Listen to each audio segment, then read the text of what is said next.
Hello everybody out there in YouTube land, this is Tyler. I am coming with another video request from a person that goes by the YouTube name or the nickname Tube Trans, which this is one of his or her video requests. And that I want to sit here and I want to say to you, thank you for taking the time to ask me to do a video request pertaining to how to deal with toxic bosses. And I'm not just only doing it for this person's sake, but for every single person's sake out there that is watching this video and looking for a legit answer pertaining to this topic. And that, let me just go on ahead and get started.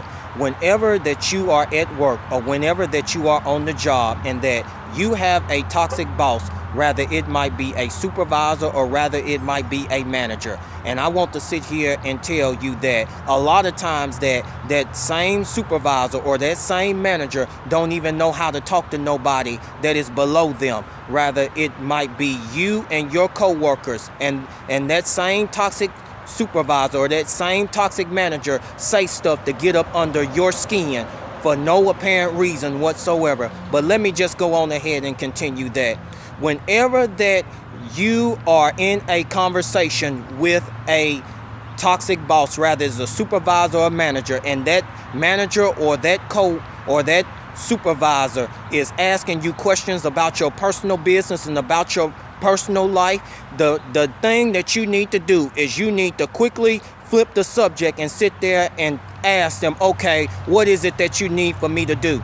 Is it some type of chore that you want me to do around here in the workplace? What is it that you need for me to do? So what does this mean? You are putting out signals by your actions that you are there to work. You are not there to conversate with that toxic boss, which is probably that supervisor or probably that manager that is in your workplace. And that you come there to work and you're not there to talk about personal stuff that goes outside of work or overside the work. And that this will show your toxic supervisor or your toxic manager that you are there to work. Always switch the subject around if this is a toxic boss, which is a supervisor or a manager that you don't even like at all. And that this is how you can end that. And I'm going to sit here and I'm going to tell you something, that how to handle a toxic boss.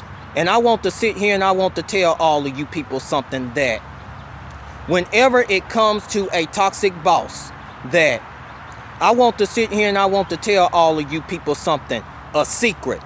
Never outshine your master. And what do I mean by this? Don't act like you know more than your boss, which is a supervisor or your manager, or whenever it comes to a problem that they are talking about or that supervisor or that manager is talking about. But if the opportunity presents itself, which is that problem, and this supervisor or this manager is giving you the opportunity to solve that problem, then it will be the time and the greatest opportunity to shine yourself right in front of that toxic supervisor or that toxic manager. And if you know how to solve that problem, and then I will sit here and I want to say this, that you know how to solve that problem, take the opportunity whenever they give you problems that you know for a fact that you know how to solve. And that what is this doing? That it is making your supervisor or your manager, which is very toxic, shine. And then when they see that you know how to do that problem, rather it might be a toxic manager or a toxic supervisor, that is going to change their outlook about you.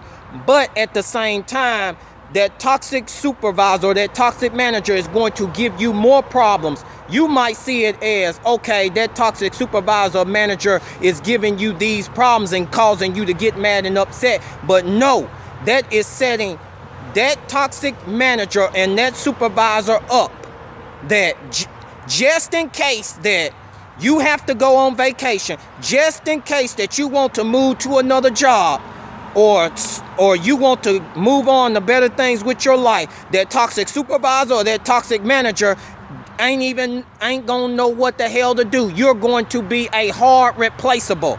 They always say in the workplace, well, you're replaceable. I'm gonna tell you something. It's hard to replace good workers that know how to solve problems, because that's what managers and supervisors depend on. Employees like that, because it's dumping a lot of their problems on you. And like I sit there and say, they ain't gonna know what to do if you decide to move on or to another job, or decide to move on with better things, because that's gonna break them down saying, what am I gonna do? What am I gonna do? I got all these problems and this person is to get ready to leave. In other words, you set that particular toxic supervisor or that particular toxic manager up for a hard replaceable. That's why I sit here and I say, don't complain about it. Just keep on shining and shining and shining. Make them shine, but don't outshine them. Because the reason why I sit there and I say, don't outshine them and make yourself look like you know more if the opportunity does not present themselves, is simply because that toxic supervisor or that toxic manager is gonna feel like, okay, this person is trying to take my position or my job, and that same toxic manager, that same toxic supervisor is gonna do something to get you written up or get you fired. That's why I sit there and I say, only wait until the opportunity presents itself. But don't never outshine your master, your supervisor, or your manager that is very toxic. And I want to go into the next thing. Listen to me very closely.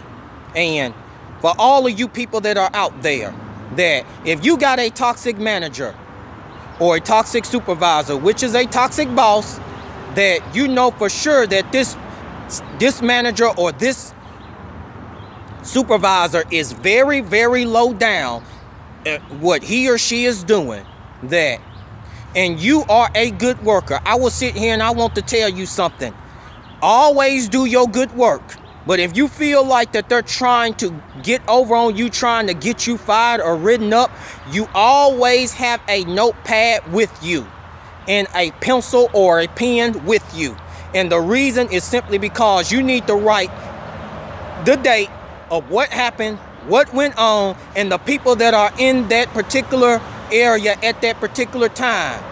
And the reason why I say that is simply because if that manager or that supervisor is writing you up or trying to get you fired, then in other words, you got the evidence written down, and the witnesses that are there was at that particular place or at that particular area at that particular time, and that you can present it to the GM, and then you will have the witnesses who were there. But always make sure that there's witnesses, and write that co-worker's name down and everything. That's what you do. And that if the company have cameras, you always write the date and the time so that they can roll it back again to see the actual footage of what happened. They might can't hear the words or anything like that, but let them do that. And I want to sit here and I want to say to all of you people one more time, if you are in the workplace, never outshine your master, which is your toxic supervisor or your manager. And the reason, like I said, is because you're not there to outshine them, but you are out there to make them look good so that they can throw their problems on you, because they're dependent on you. And that when you decide that you want to leave, hey, they're going to be in major panic mode. And that's the secret that I want to give you. I'm just to go on ahead and cut this video short, and I hope that this helped a lot of you people. And for those who liked and watched this video, I give you the invitation to please subscribe to this channel, because you'll receive weekly content on a weekly basis. Thank you, and have a great and awesome day or evening, people.